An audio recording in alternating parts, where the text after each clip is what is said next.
Roger Stone is a self-described political provocateur whose career dates back to the Nixon administration. That might be an understatement. Yeah, I think so. Now a new, well, that's how he describes himself. That's true, how yes. other people describe him, who knows? Now a new documentary is tracing the path of Stone's career in Republican politics, from his time as the youngest person to be called before the Watergate grand jury to his recent experience as a confidant and advisor of President Trump. Here's a look at Netflix's Get Me Roger Stone. Roger saw something that nobody else saw back in the early 80s. I suggested that Trump should explore a bid for the presidency. He created Donald Trump as a political figure. You're the biggest lie, loser. What have I lied about? Have you spoken with the WikiLeaks founder? You're a rape denier. Roger, you can't just say that. You have to be outrageous to get noticed. America may be collapsing, but Roger Stone is determined to enjoy it.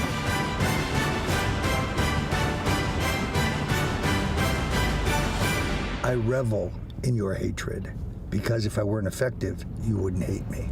Oh, don't you want to watch? We have the two film's directors in studio with us now, Daniel DiMauro and Morgan Pehme. Thank you so much, both of you, for being here Thank today. you so much. Thanks for having us. I have to ask, initially when you started out, this was more than 5 years ago, so Right. you may ask why Roger Stone. Now it would make perfect sense. Yeah. Why 5 years ago did you guys say, this is the guy I want to follow around and do a documentary on?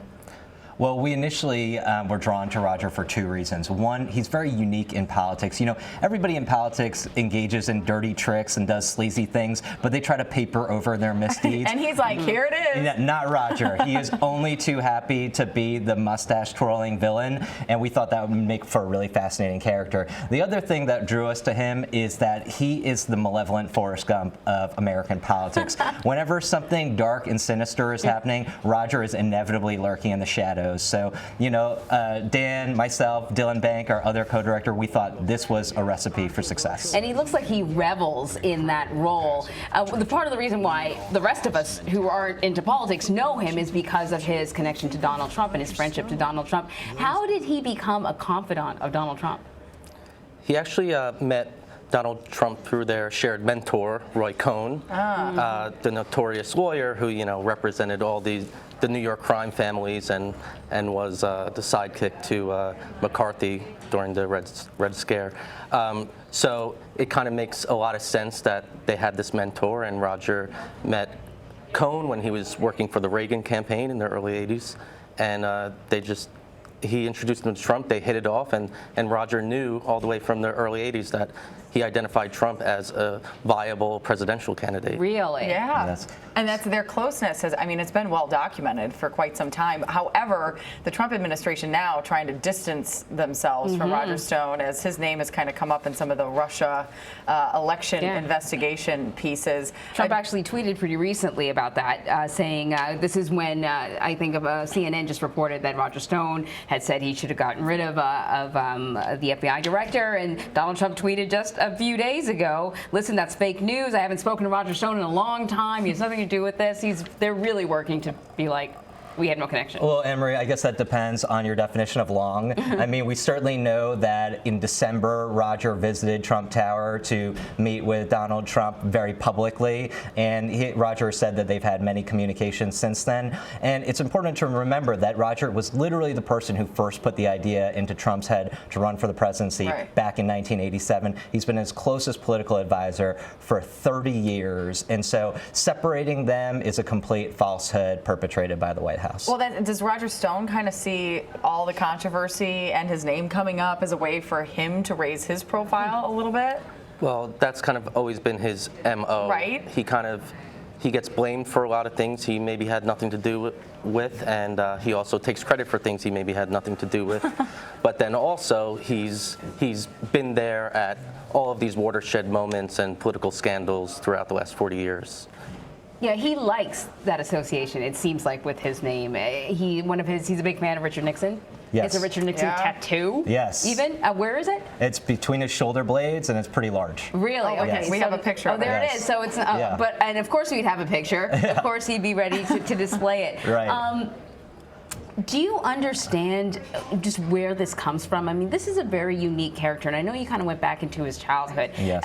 And everything you've learned about him now, is there sort of a trigger, a moment where this type of personality sprung forth? That's such a great question. You know, there's this tendency to want to psychoanalyze Yeah. Roger. Like, what's the trauma? Were you molested? Like, Oh my how did gosh. you become such a dirty trickster? But the truth is, he actually had a very pedestrian, middle-class upbringing. His parents loved him. His sisters loved him. There's nothing that you can point to that you're like, wow, this is what made the man. But what is true is from day one, he was a political prodigy. When he was 19 years old, he was called before the Watergate grand jury. And for years before then, he was already running the campaigns of adult candidates. And his first wife tells us in our movie that these candidates would call him up in his dorm room when he was a freshman in college, asking him for how to vote on key pieces of legislation. So, you know, when he was 14 years old, he was already working in professional campaigns. You know, I have to ask, when you start out working on a documentary, you're like, oh, I really hope people watch this. Yes. When Donald Trump ran for president, were you just like, thank you? Like, this is going to be so fascinating. Of course, to a degree, but just like everyone else, like we thought his candidacy was a joke, and we followed Roger for 5.5 years, and we were with him actually on election day in 2012, and he's like, oh, you know, I wish Trump would have run. I was trying to get him to run. He really, every election cycle, he tried to push Trump to run. What do you think, what happened this latest time then?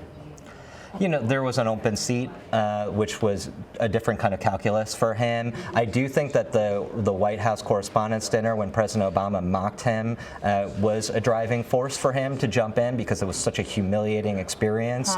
And Roger was working him these many years, cycle after cycle. In 1988, he tried to get him to run. In 2000, he tried to get him to run. In 2012, he came very close, according to Roger.